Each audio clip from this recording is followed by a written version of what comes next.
And what I'm going to do to celebrate my 3,000 subscribers is I'm going to have a little giveaway. I'm going to start to do a challenge for you. This is going to be a hard challenge, but you're going to enjoy it, hopefully.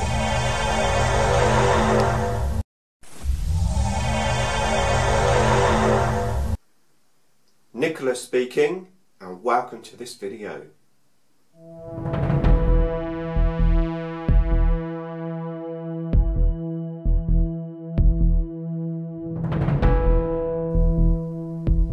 Nicholas speaking, and welcome to another video of the How to Beat series. In this video I'm going to do the opposite to what Nick taught you, which was how to win, and I'm going to teach you how to beat. So let's have another look at a different unit and see what we can come up with. Right, let's have a look at warp spiders. Now this unit has recently been elevated up in the world, down to the new codex coming out and down to 6th/7th edition being quite shooty.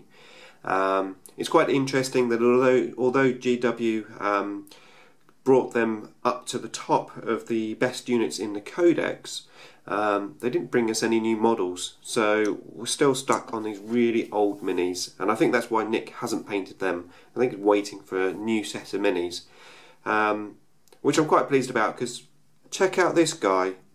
Nick's only got him standing on an orc head. How disgusting. Right, anyway, yes, let's have a look at how to beat these guys, because these are actually quite nasty.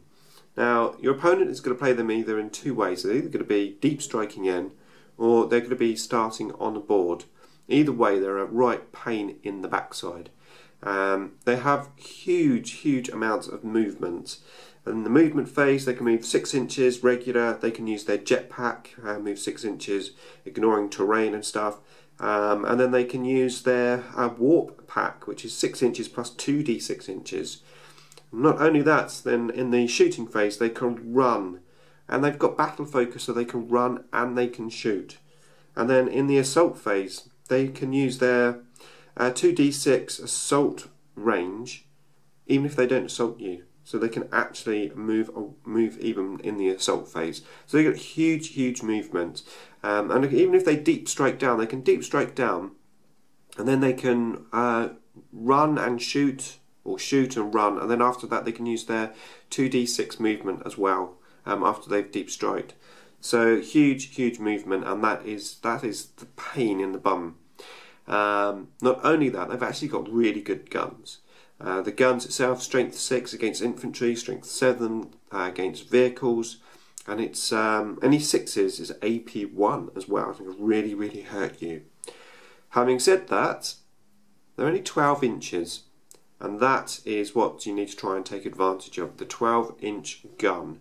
Now, obviously, if they're deep striking in, it's going to be pretty difficult for you to stop the target that they're going to come down for, unless you take precautions. There's only really two things that you can do. If you're playing an opponent, which you play quite often, and he comes down and he targets a certain tank or a certain unit with these guys, well then potentially you could reserve that unit. Try and take second turn, reserve your unit, and hope to God that his warp spiders come in before your unit does. It gives you something to help you. Obviously he's probably got an autarch, so he's probably going to be manipulating his reserve rolls anyway, but at least it gives you that slight edge, or potential edge. So that's one thing you could do. The second thing you can do is what we call bubble wrap them. So we know that there's only a 12-inch gun, so if there's a certain unit that your opponent comes down and tries to take out, then have that unit on the board, but then have other units around to try and push your opponent after he's deep striked in, out of that 12-inch range. Now obviously if you do bubble wrapping, it does mean that you're manipulating how your army deploys, etc., just because of this unit. But the third option and the last option is basically just to let them come down and target what they're going to target, and then deal with them after they're down. So how do you deal with them? Well, they have another little flaw, and that is they're only toughness 3. They're actually very, very weak. And okay, for Eldar, they're pretty good saves. 3+ save. But yeah, toughness 3 still. And the way to get through that 3+ save, apart from obviously having AP3 guns or better, is to have a huge amount of wounds for your opponent to throw, because he will throw 1s and 2s. So torrent of fire is the way to go. You don't even need to have really strong guns, because they're, as I said, only toughness 3. So even if you've got a strength 4 gun, you're going to be hitting on 3s. Put in a heavy bolters in there, or you're going to be hitting on 2s.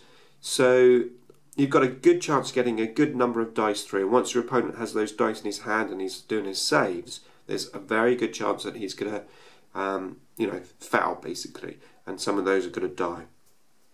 Now the other option is obviously to assault them, assuming that you can catch up with them, because as I said, they are very fast. But if you get an opportunity to assault them, then that can be pretty good. You still have to watch out for their overwatch, because obviously if they do get those 6s through, then they are nasty guns.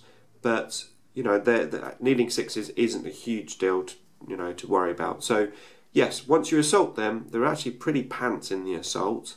The only thing to bear in mind, they do have hit and run potentially on there.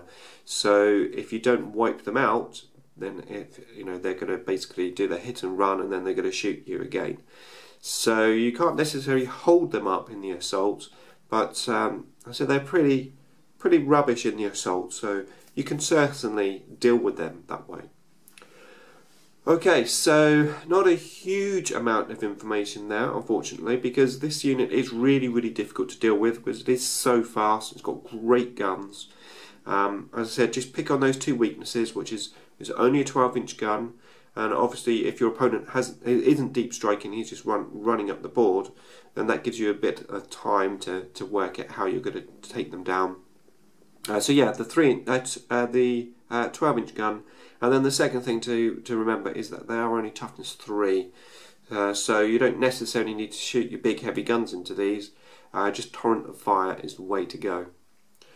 Okay, that's it for the warp spiders. Thanks for watching.